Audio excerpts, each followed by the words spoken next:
सभी साथियों को नमो नारायण गुरुवार व्रत भगवान विष्णु और उनके अवतार बृहस्पति देव को समर्पित होता है। यह व्रत सुख, समृद्धि, वैवाहिक जीवन की शुभता और विद्या प्राप्ति के लिए किया जाता है।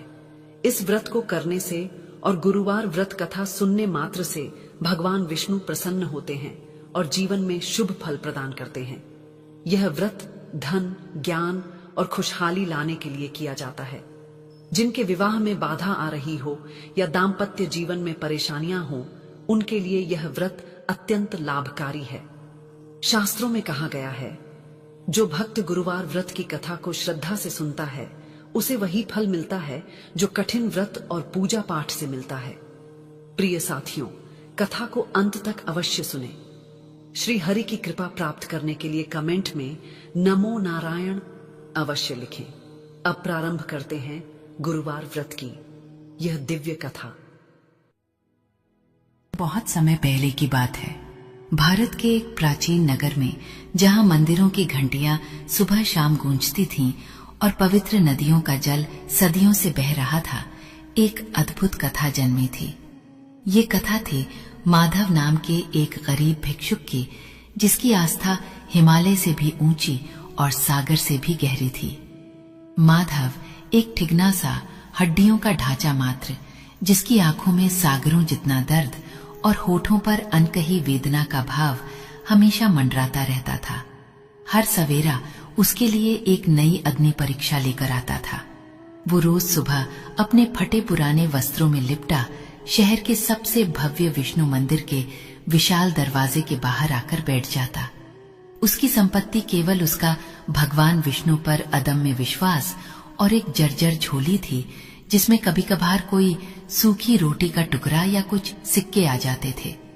दिन भर वो मंदिर के बाहर बैठकर भगवान विष्णु को पुकारता रहता, हे नारायण, हे लक्ष्मीपते, हे दीनानाथ, कब सुनोगे मेरी पुकार? कब तक इस दुखियारे पर कृपा नहीं करोगे? उसकी आवाज में एक अजीब सा दर्द था, एक ऐसी तरफ जो सुनने वाले के हृदय को चीर देती थी। पर विडंबना देखिए, उसे सुनने वाला कोई नहीं था। मंदिर में आने वाले श्रद्धालु, धनी सेठ और यहाँ तक कि मंदिरों के पुजारी भी उसे उपहास की दृष्टि से देखते थे। देखो, आ गया फिर वही पागल। कोई हंसकर कहता, अरे हट जा यहां से, अपशकुनी। कोई उसे धक्के मारकर हटा देता। माधव का हृदय इस क्रूर प्रहार से हर छल छलनी होता, पर उसकी आंखें कभी किसी से शिकायत नहीं करती। वो जानता था कि मनुष्य का एक दूसरे के प्रति प्रेम और विश्वास अब केवल किताबों में ही शेष है। लोग उसे दर दर की ठोकरें खिलाते, भूखा प्यासा भटकने पर मजबूर करते, पर माधव की आस्था टस से मस न होते। उसके मन में एक अटूट प्रेम था अपने नारायण के लिए, एक ऐसा समर्पण जो किसी बाहरी आडंबर का मोहताज नहीं था। वो अक्सर मन ही मन सोचता, क्या प्रभु को सचमुच मेरा दर्द नहीं दिखता? क्या मेरी तपस्या इतनी कमजोर है कि उनकी कृपा मुझ तक नहीं पहुंच पाती? ये केवल भूख और प्यास का कष्ट नहीं था जो उसे हर पल सताता था। ये मनुष्य का अविश्वास था, उसका तिरस्कार था, जो माधव के हृदय में गहरे घाव कर रहा था। उसकी आंखें अक्सर नम हो जाती, पर वो आंसू कभी किसी को दिखा नहीं पाता। उसकी मजबूरी उसे हर दिन मौत के मुंह में धकेलती, पर एक शक्ति थी जो उसे थामे रखती थी, भगवान विष्णु पर उसकी अखंड आस्था। वो बस पुकारता रहता, नारायण नारायण। उसकी पुकार में इतनी गहन पीड़ा थी कि कभी कभी तो हवा भी ठहर जाती थी, जैसे उसकी व्यथा सुन रही हो। सर्दी की कड़ाके की रातों में जब पूरा नगर गर्म बिस्तरों में दुबका रहता, माधव खुले आसमान के नीचे ठिठुरता रहता। उसका पेट खाली होता, शरीर कांपता, पर उसकी आत्मा भगवान के नाम का जाप करती रहती। हे प्रभु, बस आपका नाम ही मेरा सहारा है। आप ही मेरे पालक, आप ही मेरे उद्धार करता। ये उसकी सच्ची प्रार्थना थी, जो सीधे परम पिता के चरणों में पहुंचती थी। भले ही दुनिया उसे अनसुना करती रहे। कई बार ऐसा होता कि भूख इतनी असहनीय हो जाती कि उसका शरीर कांपने लगता, आंखें धुंधला जाती और संसार घूमता हुआ प्रतीत होता। एक दिन ऐसे ही भीषण गर्मी के दोपहर में, जब सूर्य अपने चरम पर था और मंदिर में श्रद्धालुओं की आवाजाही कम हो गई थी, माधव की दशा अत्यंत दयनीय हो गई। उसका पेट कई दिनों से खाली था और पानी की एक बूंद भी कंठ से नीचे नहीं उतरी थी। वो रोज की तरह मंदिर के दरवाजे के पास बैठा भगवान विष्णु का नाम जप रहा था। उसकी आवाज अब केवल एक दुर्बल फुसफुसाहट रह गई थी। शरीर में इतनी शक्ति नहीं बची थी कि वो उठ सके या किसी से पानी मांग सके। एक धनी सेठ अपनी गाड़ी से उतरा और मंदिर में प्रवेश करने लगा। उसने माधव को देखा, जो धरती पर लुढ़कता हुआ सा लग रहा था, पर घृणा से मुंह मोड़ लिया। पाखंडी, सेठ ने मन ही मन सोचा। माधव ने अपनी अंतिम शक्ति लगाकर सेठ की ओर देखा। उसकी आंखों में एक आशा थी, शायद कोई दया दिखा दे, पर सेठ अपनी अकड़ में आगे बढ़ गया। माधव की आत्मा को एक और करारा चोट लगी। ये दर्द शारीरिक भूख से भी बड़ा था। नारायण, उसके मुंह से अंतिम शब्द निकला। तभी यकायक उसका शरीर बेजान होकर धरती पर गिर पड़ा। उसकी आंखें अध खुली रह गईं और सांसें उखड़ गईं। भूख और प्यास ने अंततः उसे पराजित कर दिया था। आसपास के लोग जो उसे रोज देखते थे, कुछ देर के लिए रुके, पर फिर अपने अपने काम में लग गए। किसी को उसकी सुध नहीं थी। वो वहां धूल और धूप में पड़ा रहा, जैसे कोई बेजान पत्थर। उसकी जीवन ज्योति बुझने के कगार पर थी। रात हुई, मंदिर के कपाट बंद हो गए। चांदनी रात में माधव का निष्प्राण शरीर वहां पड़ा था। उसे लग रहा था जैसे उसका अंत निकट है, पर उसकी आत्मा में एक आशा की किरण अभी भी जीवित थी, उसके नारायण। अचानक उसकी आंखों के सामने एक अद्भुत अलौकिक प्रकाश फैल गया। वो प्रकाश धीरे धीरे एक दिव्य स्वरूप में ढलने लगा। माधव ने अपनी अधखुली आंखों से देखा। उसके सामने भगवान विष्णु स्वयं खड़े थे। उनका श्याम वर्ण पीतांबर वस्त्र, गले में वैजयंती माला, हाथों में शंख, चक्र, गदा और पद्म, वो सब कुछ वैसा ही था जैसा उसने पुराणों में सुना था। माधव का हृदय श्रद्धा और प्रेम से भर गया। उसके शरीर में जैसे एक नई ऊर्जा का संचार हो गया। क्या ये सपना था या उसकी वर्षों की तपस्या का फल? भगवान विष्णु ने एक मधुर, शांत और गंभीर आवाज में कहा, हे माधव, उठो मेरे भक्त, तुम्हारी पुकार मुझ तक पहुंच गई है। तुम्हारे समर्पण की परीक्षा अब समाप्त हुई। माधव के होठों से कोई शब्द नहीं निकला, केवल अश्रुधारा बह निकली।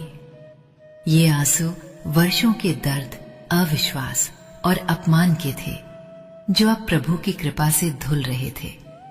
ये आनंद के आंसू थे।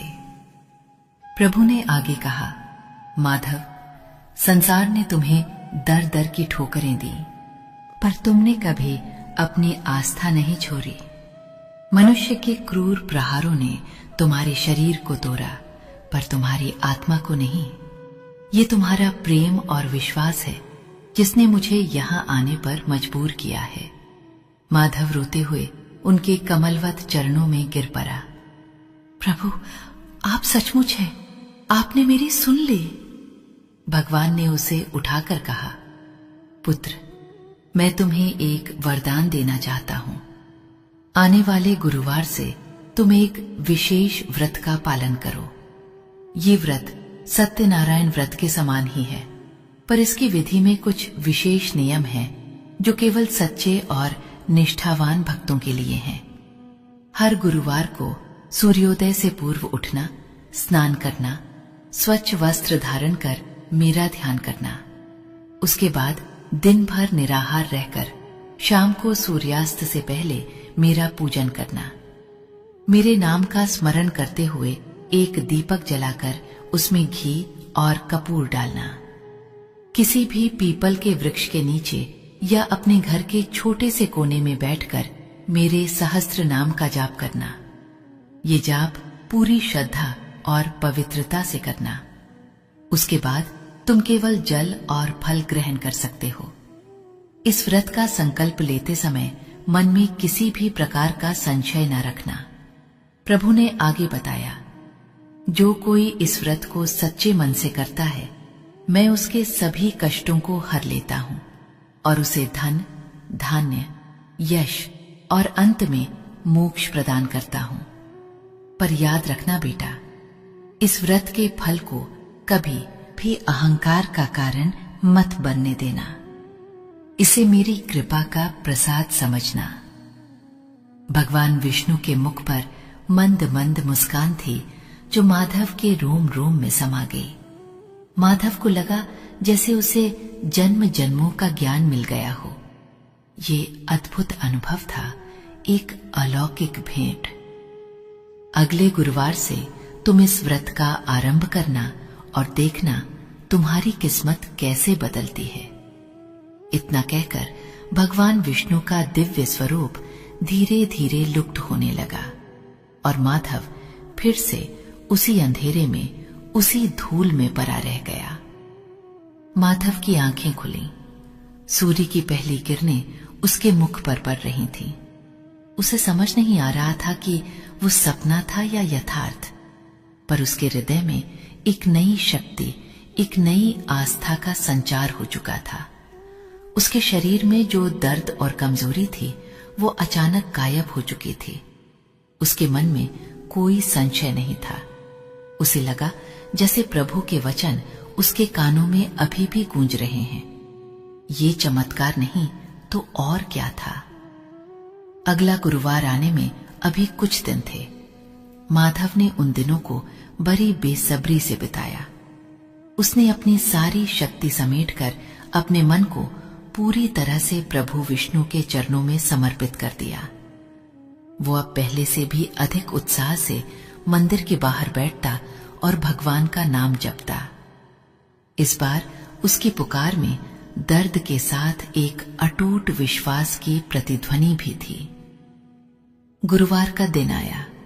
माधव सूर्योदय से पहले उठा। पास के कुएं से पानी निकालकर स्नान किया। उसके पास स्वच्छ वस्त्र नहीं थे, पर उसने अपने फटे पुराने वस्त्रों को ही धोकर सुखा लिया। मन में पवित्रता थी, संकल्प अटल था। वो जानता था कि व्रत के लिए उसे कुछ फल और दीपक के लिए घी चाहिए होगा, पर उसके पास एक भी पैसा नहीं था। उसके मन में एक क्षण के लिए मजबूरी का भाव आया, पर तुरंत भगवान विष्णु का मुख उसकी आंखों के सामने आ गया। प्रभु ने कहा था, कोई संशय न रखना। माधव ने दृढ़ निश्चय किया।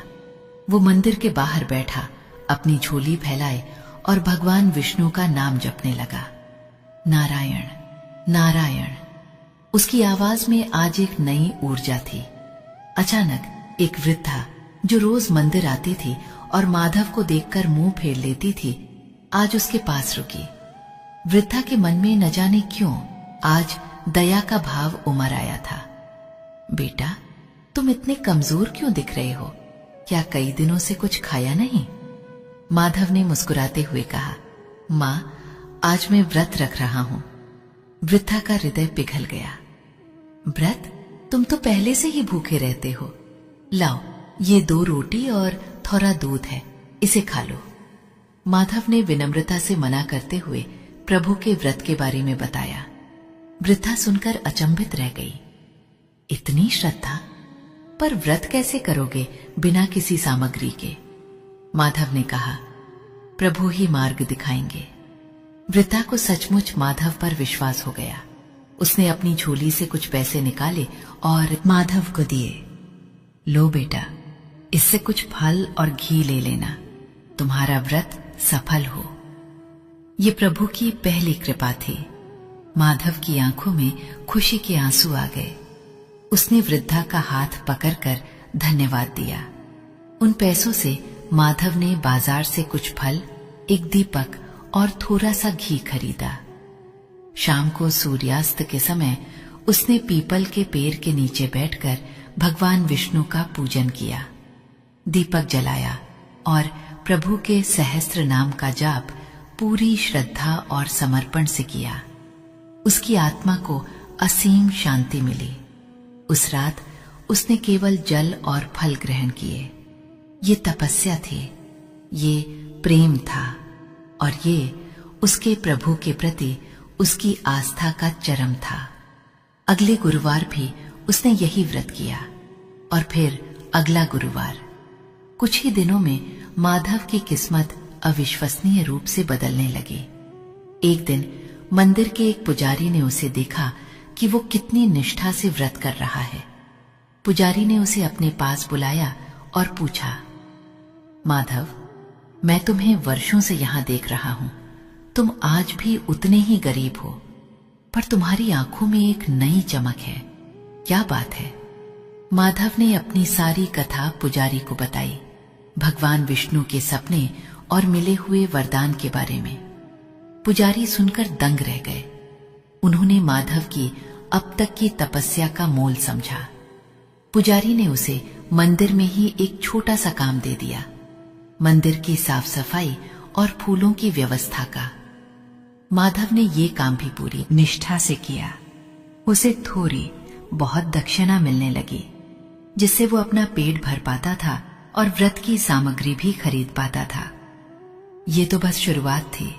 माधव की ईमानदारी और लगन देखकर मंदिर के एक बड़े सेठ ने उसे अपने व्यवसाय में एक छोटा सा लेखा जोखा का काम सौंप दिया। सेठ ने देखा कि माधव कभी भी किसी चीज का लोभ नहीं करता और उसका व्यवहार अत्यंत सरल और सच्चा है।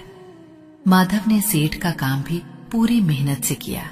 उसकी बुद्धि भी अब पहले से अधिक तेज हो गई थी, जैसे प्रभु की कृपा से उसे ज्ञान का वरदान भी मिल गया हो। कुछ ही महीनों में माधव की आर्थिक स्थिति पूरी तरह से बदल गई। वो अब गरीब भिक्षुक नहीं रहा था। उसके पास अब अपना छोटा सा घर था, स्वच्छ वस्त्र थे और वो भर पेट भोजन करता था। उसने अपनी कमाई का कुछ हिस्सा मंदिर के जीर्णोद्धार में भी लगाया और जरूरतमंदों की सहायता भी की। जो लोग पहले उसे अपमानित करते थे, अब वे उसे सम्मान की दृष्टि से देखते थे। ये तो वही माधव है ना जो यहां भीख मांगा करता था, लोग आपस में फुसफुसाते। हाँ, इसकी किस्मत तो चमत्कार से बदल गई। पर सबसे अद्भुत बात यह थी कि उसकी किस्मत बदलने के बावजूद माधव ने मंदिर छोड़कर कहीं नहीं गया। वो रोज सुबह उसी पीपल के पेड़ के नीचे आकर बैठता जहां उसने अपना पहला व्रत किया था। वो अब भी भगवान विष्णु का नाम जपता, उतनी ही श्रद्धा और प्रेम से, बल्कि उससे भी अधिक समर्पण से। लोग उससे पूछते, माधव, अब तो तुम धनी हो गए हो, अब क्यों यहां बैठे रहते हो? माधव मुस्कुराता और कहता, मित्रों, मुझे चमत्कार से ज्यादा भगवान का प्रेम चाहिए था। धन दौलत तो केवल उनकी कृपा का एक छोटा सा अंश है। मैंने कभी धन के लिए तपस्या नहीं की थी। मैंने तो अपने प्रभु के दर्शन के लिए, उनके प्रेम के लिए पुकार लगाई थी और उन्होंने मुझे अपना प्रेम दिया, अपनी कृपा दी। उसके हृदय में अब भी वही विनम्रता थी, वही दया का भाव था जो उसने अपनी गरीबी के दिनों में सीखा था। वो जानता था कि मनुष्य का अहंकार उसे प्रभु से दूर कर देता है, इसीलिए वो कभी भी अपने आप को बड़ा नहीं मानता था। उसकी तपस्या अब और भी गहरी हो गई थी। वो अब दिन रात भगवान के नाम का स्मरण करता और अपनी कमाई का अधिकांश हिस्सा गरीबों की सेवा में लगाता। मंदिर में आने वाले लोग अब माधव को एक संत की तरह देखने लगे थे। उसकी कथा दूर दूर तक फैल गई थी। वो एक जीता जागता उदाहरण बन गया था कि सच्ची आस्था और प्रेम कभी व्यर्थ नहीं जाते। लोग उससे आकर अपनी समस्याएं बताते और माधव उन्हें भगवान विष्णु पर विश्वास रखने की प्रेरणा देता। उसने उन्हें समझाया कि ईश्वर की कृपा केवल धन के रूप में नहीं, बल्कि मन की शांति, संतोष और प्रेम के रूप में भी मिलती है। उसकी बातों में एक ऐसी शक्ति थी, एक ऐसा भाव था जो लोगों के हृदय को छू जाता था। कई बार तो उसकी बातें सुनकर लोगों की आंखों में आंसू आ जाते थे। उन्हें अपनी गलतियों का एहसास होता था कि उन्होंने कैसे एक सच्चे भक्त को तिरस्कृत किया था। माधव की ये कथा, एक साधारण भिक्षुक से एक संत बनने की कथा, आज भी हमें सिखाती है कि चाहे कितनी भी कठिनाइयां क्यों ना आए, यदि हमारा विश्वास अटल है और हमारा हृदय प्रेम से भरा है, तो स्वयं भगवान हमारी पुकार सुनते हैं। उसके जीवन का उद्धार सिर्फ इसलिए नहीं हुआ कि उसे धन मिल गया, बल्कि इसलिए हुआ क्योंकि उसने भगवान के प्रेम को जाना और उस प्रेम को दूसरों में बांटा। ये प्रेम ही सबसे बड़ा चमत्कार है, सबसे बड़ा वरदान है।